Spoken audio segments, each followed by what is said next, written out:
अच्छा, जगन्नाथ जी के विषय में एक बहुत विशेष बात सुनो। श्री जगन्नाथ महाप्रभु को सब प्रिय है, बस एक भाव छोड़ के। जब कोई उनका स्मरण करके या उनके सन्मुख जाकर के स्वयं को अनाथ कहे, महाप्रभु जी को बहुत विकलता होती है। जब कोई स्वयं को अनाथ माने, कभी भी जीवन में स्वयं के प्रति अनाथ की भावना लगती हो, महाप्रभु जगन्नाथ जी का स्मरण करो। सबके नाथ है। सबसे ज्यादा विश्व में लोग श्री जगन्नाथ जी को जानते ही रथ यात्रा से। ऐसे भक्त वत्सल हैं श्री जगन्नाथ जी।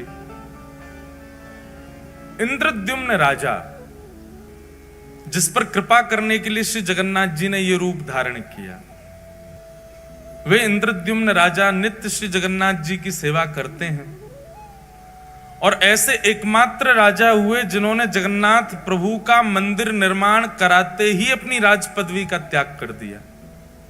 राजा रह करके हम जगन्नाथ जी की सेवा नहीं कर सकते, दास बन गए श्री जगन्नाथ जी के लिए। और इंद्रद्युम्न अकेले भक्त नहीं, उनकी पत्नी गुंडीचा जिनका नाम, वो भी परम भक्ता थी श्री जगन्नाथ जी के। तो इंद्रद्युम्न राजा नित्य अपनी पत्नी के साथ जाते और पूरे जगन्नाथ मंदिर में झाड़ू सोहनी करते अपने आप ही। बहुत ध्यान से सुनना। ठाकुर जी को इंद्रद्युम्न राजा का त्याग, समर्पण और ये प्रेम इतना भा गया, इतना भा गया। महाप्रभु श्री जगन्नाथ जी प्रकट हो गए और प्रकट होकर के बोले, इंद्रद्युम्न हमारा एक ही हृदय है, तुम कितनी बार उसको अपना मुरीद बनाओगे, कितनी बार उसको प्रसन्न करोगे। व्यक्ति का स्वभाव होता है कि वो एक बार सामने वाले को प्रसन्न कर देता है, सामने वाला प्रसन्न हो जाए तो बस फिर शांत सा रहता है। लेकिन तुम बार बार ऐसी लीला करते हो कि हमको प्रसन्न होना ही पड़ता है। तुमने राज पदवी का त्याग कर दिया, अब तुम अपनी पत्नी सहित पूरे मंदिर की सेवा करते हो, कोई भी कार्य छोटा बड़ा नहीं समझते। पत्नी पुष्पमाला का श्रृंगार बनाती है, नित्य हमको धारण कराती है। हम तुम्हारी सेवा से बहुत प्रसन्न हैं, कुछ वरदान मांग लो। इंद्रद्युम्न राजा कहते हैं, बोले भगवान, जहां साक्षात आप आ गए मेरे पास में और ये सेवा का सौभाग्य मुझे दे रहे हैं, इसके बाद आपसे आपके द्वारा ये कहना कि कुछ मांग लो, मेरे चित्त में संशय प्रकट कर रहा है कि कहीं आप मुझसे पीछा तो नहीं छुड़ाना चाह रहे। जब आप मिल ही गए हो मुझे तो नाथ, और मैं क्या मांगू आपसे। जगन्नाथ प्रभु बोले, नहीं इंद्रद्युम्न, हम बहुत प्रसन्न हैं तुमसे, कुछ मांगो। तब इंद्रद्युम्न ने ऐसा वरदान मांगा कि श्री जगन्नाथ जी के नेत्र सजल हो गए। उसने कहा, बोले भगवान, यत्र तत्र, अभी भी मैं जगन्नाथपुरी में जब चलता हूं ना तो लोग बाग कह देते हैं, ओहो वो राजा जा रहा है जिसने जगन्नाथ जी का मंदिर बनवाया। और सत्य माने महाप्रभु, जब कोई कहता है कि मैंने मंदिर बनवाया, उस समय इतनी पीड़ा वेदना होती है कि प्राण त्याग दूं। नाथ, बहुत ध्यानपूर्वक सुनिएगा, ऐसे ही नहीं प्रकट हो जाते हैं ठाकुर जी किसी के यहां। उसकी स्थिति देखो पहले कैसी थी। इंद्रद्युम्न राजा कहता है, बोले नाथ, यत्र तत्र कोई भी कह देता है वो राजा जा रहा है जिसने मंदिर बनवाया। मैं आपसे प्रार्थना करना चाहता हूं, अगर मेरा वंश आगे बढ़ा तो मेरे वंश में आने वाले बालक, मेरे होने वाले उनके भी बालक, पर पौत्र, पर पौत्र, पर पौत्र, और कभी ना कभी कोई ना कोई तो बालक ये कह देगा कि हमारे पूर्वजों ने मंदिर बनवाया। इसलिए आप ऐसी कृपा कीजिए, अनुग्रह कीजिए कि मेरा वंश बढ़े ही ना, कोई ये ना कह दे कभी कि हमारे पूर्वज ने मंदिर बनवाया। मैं आपसे यही वरदान चाहता हूं। उन्होंने वंश ना बढ़े ऐसा नहीं कहा, उन्होंने वरदान में यह मांगा कि कभी कोई ऐसा ना कहने वाला प्रकट हो जो ये कहे कि हमारे पूर्वज ने मंदिर बनवाया। मतलब बगल में पत्नी खड़ी है, गुंडीचा खड़ी है, इसके सामने स्पष्ट कैसे बोल दूं कि मुझे संतान नहीं चाहिए। लेकिन नाथ, आप कृपा करके ऐसा अनुग्रह कर दो कि मेरे कुल में, वंश में कोई ये कहने वाला ही पैदा ना हो कि हमारे पूर्वज ने मंदिर बनवाया। इनडायरेक्ट वे में मानो कहना चाह रहे हैं कि कोई वंश आगे बढ़े ही ना, कभी ना कभी कोई तो बोल देगा कि हमारे पूर्वज ने बनाया।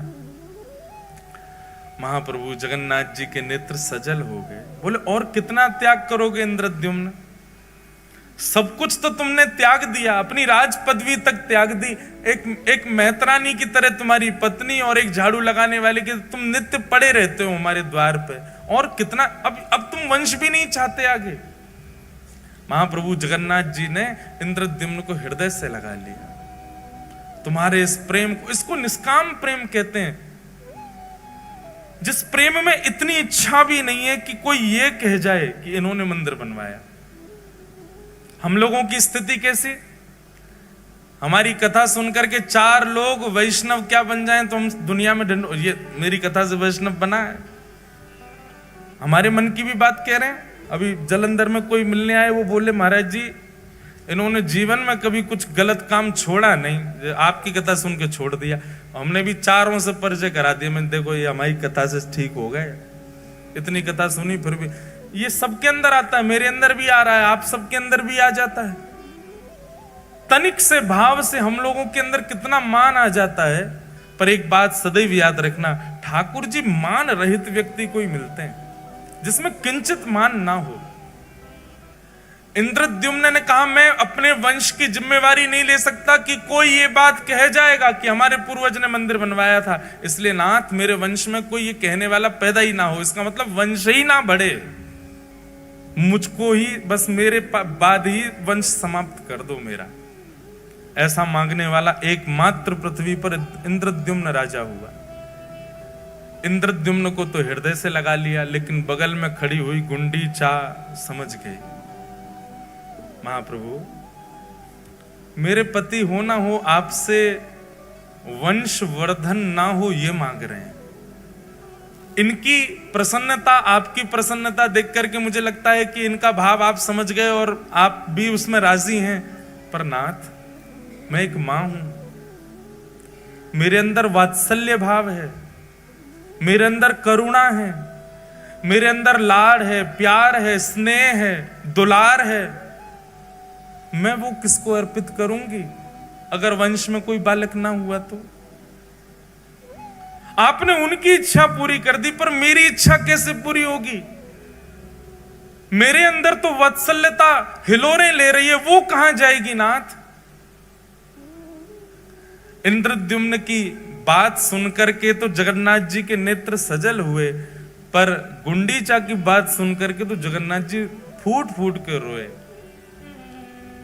और हृदय से लगा लिया गुंडीचा को। बोले मैं तुम दोनों की कामना पूरी करूंगा। इंद्रद्युम्न की कामना तो मैं ये पूरी करूंगा कि तुम्हारा वंश ना ही बढ़ेगा, और तुम्हारी कामना मैं ये पूरी करूंगा कि तुम्हारे वात्सल्य का भाजन मैं तुम्हारा लाला बन करके रहूंगा सदा के लिए। आज के बाद इंद्रद्युम्न तुम्हारा स्वामी मैं हूं और गुंडीचा तुम्हारा लाला मैं हूं, तुम्हारा पुत्र हूं। जगन्नाथ जी अंक में भर गए। और महाराज वर्णन आता है वाणी जी में कि जैसे जगन्नाथ भगवान ने गुंडीचा को हृदय से लगाया, गुंडीचा के पयोधर से अपने आप ही दुग्ध प्रकट हो गया और जगन्नाथ जी अधर पर धारण करके उसको पीने लगे। उसके बाद गुंडीचा को कभी भी गुंडीचा नहीं कहा, रानी नहीं कहा, ठाकुर जी हमेशा मैया बोलते थे। भगवान श्री कृष्ण की 3 ही मैया हैं पृथ्वी पर, देवकी मैया, यशोदा मैया और गुंडीचा मैया। बोले बस मुझे एक अनुमति देना। क्या? मैं जगन्नाथ हूं, आपने मुझे जगत का नाथ बना दिया, पूरा विश्व मेरे पास आएगा। मां मैं साल भर पूरे विश्व को दर्शन दूंगा, साल भर पूरे विश्व के ऊपर अनुग्रह करूंगा, उनके आर्तों को दूर करूंगा, उन पर अनुग्रह करूंगा। और साल में एक बार अपनी मैया से मिलने के लिए खूब चढ़ करके रथ पर आनंद के साथ भर करके नाचते गाते भय लाखों वैष्णवन के संग में अपनी मैया के पास आऊंगा और फिर 7 दिन आपके पास ही रहूंगा, फिर कहीं नहीं जाऊंगा। गुंडीचा प्रसन्न हो गई और जगन्नाथ प्रभु को एक बालक की तरह पुचकारने लगी, एक बालक की तरह आशीष देने लगी। जाओ पूरे विश्व का मंगल करो लाला। गुंडीचा वापस अपने भवन में जाकर के रहने लगी। जगन्नाथ भगवान पूरे साल भर दर्शन देते हैं, पूरे विश्व को जगत के स्वामी नाथ बन करके खड़े रहते हैं। लेकिन जैसे ही घड़ी आती है स्नान पूर्णिमा के 15 दिन बाद रथ पर आरूढ़ होकर के अपनी मैया के पास जाने की, जगन्नाथ भगवान नन्हे से बालक जैसे बन जाते हैं। इतना विशाल स्वरूप है ठाकुर जी का। लेकिन ब्रह्म वेदी से उतर करके और महाराज फिर अपने श्री मंदिर से ऐसे उछल उछल करके सब पंडा पुजारियों के कंधा पे ऐसे हाथ धर के उछल उछल करके ठाकुर जी जाते। मैं अपनी मैया से मिलने जा रहा हूं, मैं अपनी मैया के पास जा रहा हूं। पंडा पुजारी बोलते हैं कि कई बार तो श्री जगन्नाथ भगवान इतने आनंद में भर जाते हैं कि यूं पड़ जाते हैं, नीचे 2-4 पंडा दब जाते हैं ठाकुर जी के, ऐसे आनंद में भर जाते। कभी नीचे गिरे, कभी पीछे गिरे और ऐसे हिलोरें लेते हुए आहा सालवेग स्तुति करता है जगन्नाथ भगवान की जब वे जाते हैं गुंडीचा के लिए। सालवेग एक मुसलमान पिता का पुत्र है। सालवेग, उसकी मां ब्राह्मणी है। हठ पूर्वक एक क्रूर राजा के सेनापति ने एक ब्राह्मण कन्या का हरण कर लिया और हरण करके बलपूर्वक गर्भाधान कर दिया और तब गर्भ से जन्म लेता है सालवेग, कालवेग का बेटा सालवेग। मां मन में विचार करती है कि अब मेरे साथ जो हुआ सो हुआ, लेकिन कम से कम मैं अपने पुत्र को भगवत भक्त तो बना दूं। अपने पति से छुपा छुपा करके श्री जगन्नाथ जी की मधुर रस चर्चा कथा सुनाती है। सालवेग धीरे धीरे बड़ा होने लगा। एक दिन गांव के बहुत सारे वैष्णव बैलगाड़ियों में बैठ करके जा रहे थे। सालवेग ने मां से पूछा ये सब कहां जा रहे हैं? तब मां ने बताया जिन जगन्नाथ जी की कथा तो सुनता है ना रात्रि में, वही जगन्नाथ रथ में आरूढ़ होकर के अपनी मैया से मिलने जा रहे हैं सालवेग, और उनको अपनी मां तक ले जाने के लिए सब वैष्णव इकट्ठे हो रहे हैं। सालवेग कहता है मां मुझे भी दर्शन करना है श्री जगन्नाथ जी का। मां कहती है नहीं बेटा, तू अगर गया तो तेरे पिता कितने क्रूर हैं तू जानता है ना, तुझे मार देंगे, और तू अगर चला भी गया तो शायद लौट के आए तो मैं जीवित नहीं मिलूंगी। तू एक काम करना, यहीं से जगन्नाथ का स्मरण कर ले, तू तो जानता है ना, तूने तो बचपन से सुना है उनका स्वरूप कैसा है। उनके रथ का नाम बता जल्दी। सालवेग कहता है नंदी घोष। मैया के घर का नाम बता जल्दी, बोले गुंडीचा। भैया का नाम बता, बोले बलभद्र भैया। तू सब तो जानता है, तो यहीं बैठ के स्मरण कर लेना उनका। अब तू जाने की अनुमति तुझको नहीं दे सकती मैं। तब सालवेग अपने घर की छत पे ही बैठ गया है और वहीं से ही जगन्नाथ जी की दिशा में खड़े होकर के ये स्तुति गाता है। वो क्या कहता है अपनी स्तुति में? शब्द उड़िया भाषा के हैं पर इतने सुंदर हैं।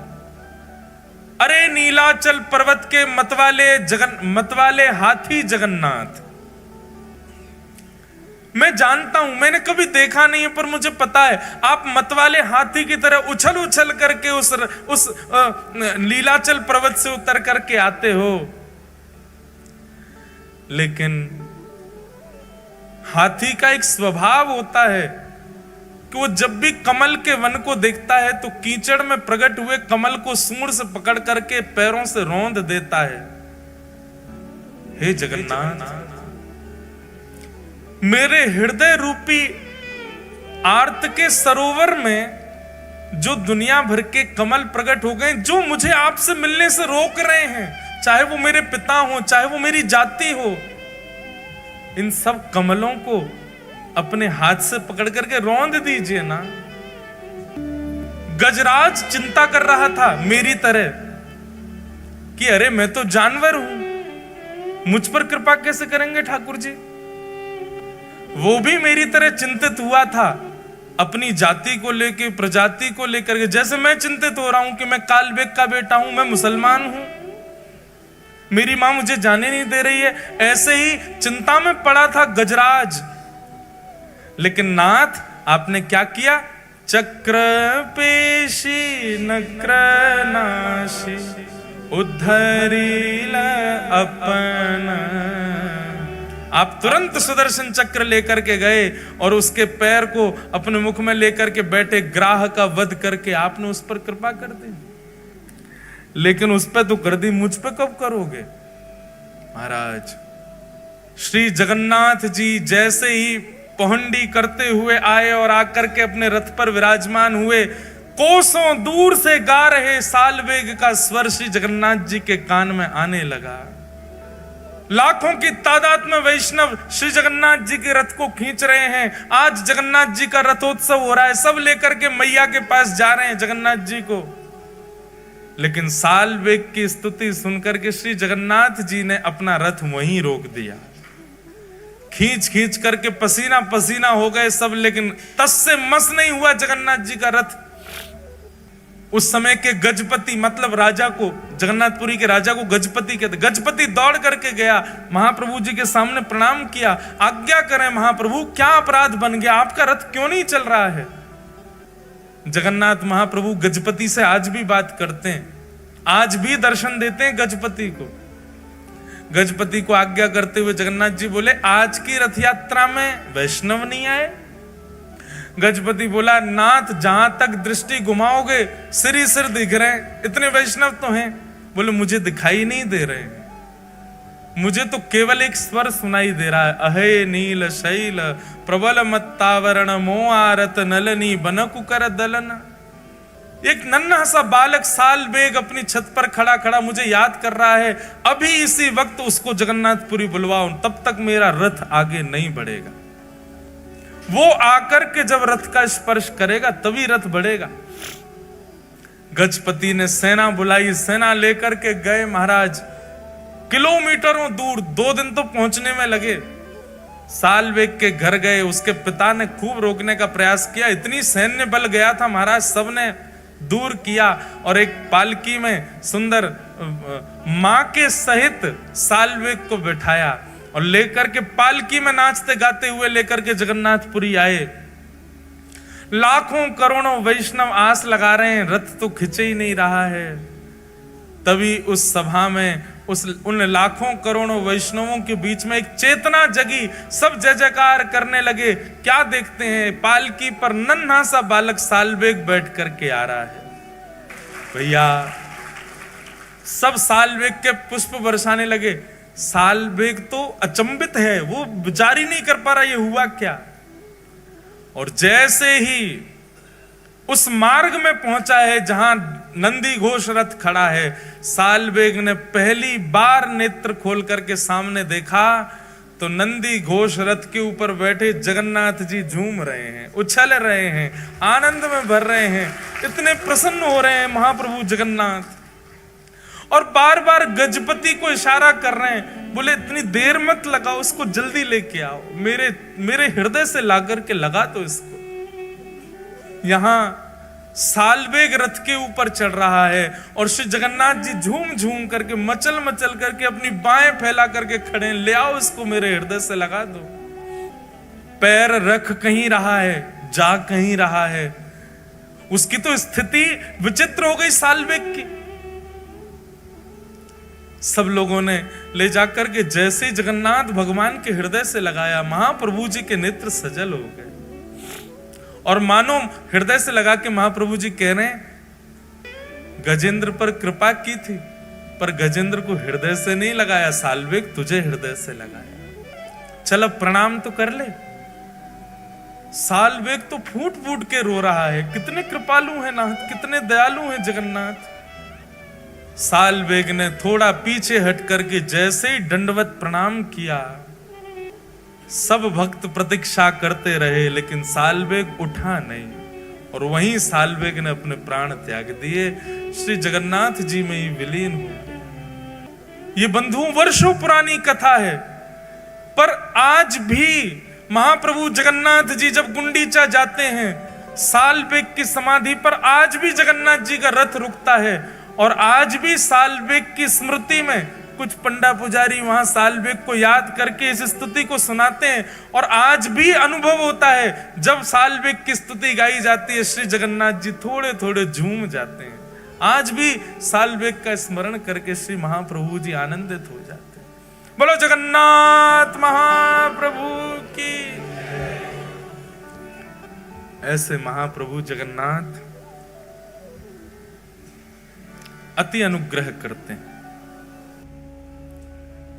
द्वारिका की बात है, भगवान की समस्त पटरानियां जब भी अपने कार्यों से निवृत्त होती हैं तो सबके मन में इच्छा होती है कि हमको कुछ ठाकुर जी की लीला या चर्चा सुनाई जाए। चलते फिरते कभी देवकी मैया कोई चरित्र सुनाती हैं, कभी रोहिणी जी कोई चरित्र सुनाती हैं, लेकिन आधे अधूरे ही रह जाते हैं। तो एक दिन समस्त कृष्ण पटरानियों ने रोहिणी जी को बुला करके कहा, रोहिणी मैया ऐसी हैं बलराम जी की मैया। बहुत ध्यान से सुनिएगा।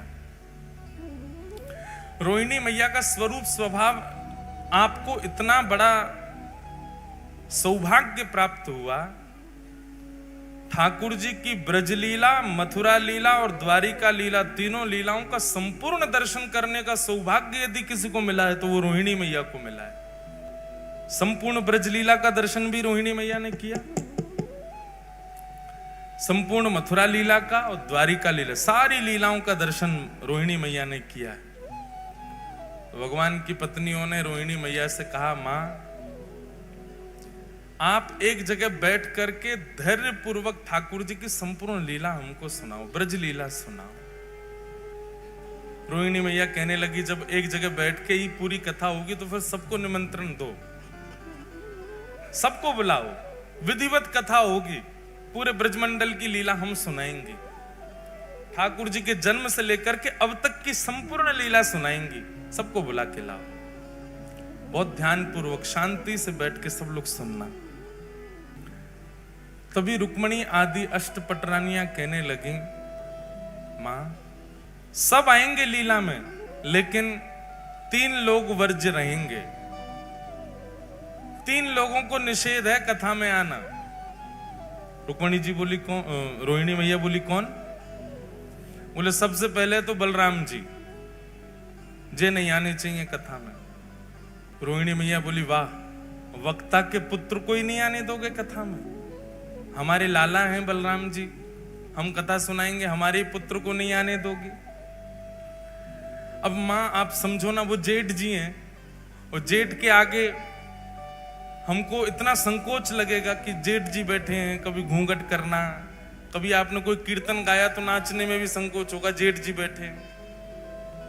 इसलिए आप कृपा करके उनको तो दूर ही रखना। बेचारे बलराम जी के साथ में एक अन्याय तो हुआ कृष्ण लीला में। इसी कारण से जब रासलीला होती है तो रासलीला में हम गाते हैं, राधा नाचे कृष्ण नाचे, नाचे गोपी जन, मन मेरा बन गया सखीरी पावन वृंदावन। ब्रह्मा भी नाचे, शंकर नाचे, सूरज नाचे, चंद्र नाचे, तारे नाचे, सब ब्रह्मांड नाच रहा है, केवल एकमात्र बलराम जी नहीं नाचे। बलराम जी को रास में भी नहीं आने दिया किसी ने। क्यों? बलराम जी आए तो थे, जैसे ही रास में बलराम जी आए सब गोपियों ने घूंघट कर लिया। सब जेठ ही मानती हैं इनको, क्योंकि गोपियां भी सब कृष्ण को पति मानती हैं, ये बड़े भैया हैं, जेठ हो गए। जैसे ही गोपियों ने घूंघट किया, गोपियां सब खड़ी हो गई। अब ठाकुर जी हाथ पकड़े, नाचो। गोपियां कहें, जेठ जी खड़े, इनके आगे कैसे नाचो? तो ठाकुर जी बोले, दाऊ दादा, ये सब गोपियां नृत्य कर रही हैं, देखो गोपी बने शंकर जी भी घूम रहे हैं, गोपी बने ब्रह्मा जी भी हैं, सब गोपी हैं, आज आपको भी गोपी बन के आना पड़ेगा। दाऊ दादा बोले, मैं बनूंगा गोपी, मैं तो नहीं बनना। तो बोले, अब यहां तो एक ही पुरुष है, मैं, बाकी सब तो गोपी हैं। आप अब संकोच हो रहा है, ठाकुर जी कैसे कहें कि बाहर चले जाओ। बलराम जी समझ गए कि भैया हम बड़े हैवे को दुर्भाग्य हमारो कि हम यहां खड़े नहीं रह सकते। बेचारे बलराम जी चले गए। आज भी स्थान है, गिरिराज जी की परिक्रमा अगर कच्ची वाली आपने लगाई हो, भीतर वाली, तो कच्ची परिक्रमा लगाओगे तो वहीं पर स्थान पड़ता है लुक दाऊ जी। क्या नाम है? लुक दाऊ जी। वहां बैठ करके कुंज में छिप करके श्री दाऊ दादाजी नेत्रों से नीर बहा रहे हैं और रास बिहार का दर्शन कर रहे हैं। वहां से लुक कर रहे हैं, देख रहे हैं रास बिहार, इसलिए उस स्थान का नाम है लुक दाऊ जी। वहां बैठ करके संपूर्ण रास का दर्शन किया बलराम जी ने। आज भी वही हुआ। सब कृष्ण पटरानियां कहने लगी, बोले कि कथा में 3 नहीं आएंगे, सबसे पहले बलराम जी। जेठ जी हैं, उनके आगे हम कथा में संकोच होगा। रोहिणी मैया बोली ठीक है। दूसरा, बोले दूसरी सुभद्रा। बोले सुभद्रा जी क्यों नहीं आएंगे? बोले बहुत चंचल हैं। अरे कथा सुनते सुनते हमारे नेत्रों में अश्रु आ गए और हम कहीं रोने लग गए तो आके सामने बैठ जाएंगी। आप रो रही हो, क्या बात है, रो क्यों रही हो? अरे लीला ही तो सुना रही है मैया, आप रो क्यों रही हो? वो बहुत चंचल हैं, बहुत पूछती रहती हैं, बात बहुत करती हैं, इसलिए आप सुभद्रा जी को भी कह दो कि वो भी नहीं आए कथा में। रोहिणी मैया बोली ठीक है। और तीसरे, बोले तीसरे द्वारिकाधीश। बोले क्यों, उनकी तो लीला है। बोले इसीलिए तो नहीं बैठाना। अब आप कहोगी कि ठाकुर जी पीरी धोती पहन के नेक्स्ट से ठाकुर जी, त्रिभंग लली ठाकुर जी मटक के चल रहे हैं। अब कथा सुनकर के चिंतन करना चाहिए। हम चिंतन तो करेंगे नहीं, उनको देखेंगे, अच्छा ऐसे चल रहे थे। आप कहोगी कि वह गोपी के यहां जाकर के ऐसे माखन चुराए हो, तो चिंतन तो हम करेंगे नहीं, उन्हीं को देखती रहेंगी। और कथा में वक्ता के वाणी और वक्ता के अलावा कोई और देखें, किसी और को देखना पड़े तो फिर कथा का रस नहीं आता। आजकल ये हो रहा है, कथाओं में झांकियां बना के रख देते हैं मंच पे। हम कोई विरोध नहीं कर रहे, पर कथा में नहीं होना चाहिए झांकी। कथा में झांकी कब आती है पता है? जब कथा में मन नहीं लगता तो झांकी बना के लाते हैं। चलो इससे तो मन लगे लोगों का, वो आकर्षण के लिए होता है, वो मनोरंजन के लिए होता है। कथा में तो वक्ता की वाणी सुनो, नेत्र बंद करके जो वो कह रहे हैं उसका चिंतन चित्त में करो। मन का मंथन होना चाहिए, मनोरंजन नहीं। और क्षमा करें, अगर द्वारिकाधीश यहां बैठ गए, आप बोलोगी, हम चिंतन करेंगे किसका? हमारे सामने ही बैठे हैं जिनकी आप कथा सुना रही, तो इसलिए उन्हीं को देखती रहेंगी हम तो। और फिर स्वभाव आ जाता है ना, जिसकी प्रशंसा सुनाई जाती है तो हम उसको अच्छा तेरी बात बता रहे हैं, ऐसे करता है, ये होता है। और बोले आप कुछ भी बताओगी, हम श्री कृष्ण को, अच्छा तो ये सब किया आपने। तो इस कारण से कथा में वो भाव नहीं बन पाएगा जो बनना चाहिए। इसलिए ठाकुर जी को भी कथा में मत बुलाओ। रोहिणी मैया बोली तुमने उन 3 लोगों को निषेध किया जिन 3 से पूरी द्वारिका चल रही है। द्वारिका में पत्ता नहीं हिलता इन तीनों के बिना, और तुम कह रही हो कि तुम पूरी कथा सुन लोगी इन तीनों के बिना। बहुत ध्यान पूर्वक सुनिएगा, उपचार कुछ सोचो, कुछ विचार करो कि ये 3 कैसे रुकेंगे कथा में आने से। तो भगवान की पत्नियों में सबसे ज्यादा बुद्धिमान है सत्यभामा। रुक्मणी जी तो बहुत सीधी हैं, रुक्मणी जी बहुत सहज है। रुक्मणी जी तो कह भी रही थी आने दो, कोई बात नहीं, पीछे बैठ जाएंगे तीनों। सत्यभामा ही अड़ी है, ना ना ना ना, तीनों नहीं आने चाहिए। सत्यभामा जी बोली एक उपाय है। बोले क्या? बोले इन तीनों को एक खेल में व्यस्त करा देते हैं, एक खेल खेलते रहेंगे, उसी में व्यस्त रहेंगे, उतनी देर हम कथा सुनते रहेंगे। बहुत दिन हो गए, अब ये बड़े हो गए तीनों, इन तीनों को इनका बचपन याद कराया जाए। रोहिणी मैया बोली वो कैसे होगा? बोले जिस दिन ये तीनों संग बैठे होंगे, हम उनके सामने चौसर खेलेंगे। चौसर बहुत प्रिय है तीनों को, और चौसर भी गलत सलत खेलेंगे, तो हमको सही करने के लिए वो तीनों बैठ जाएंगे।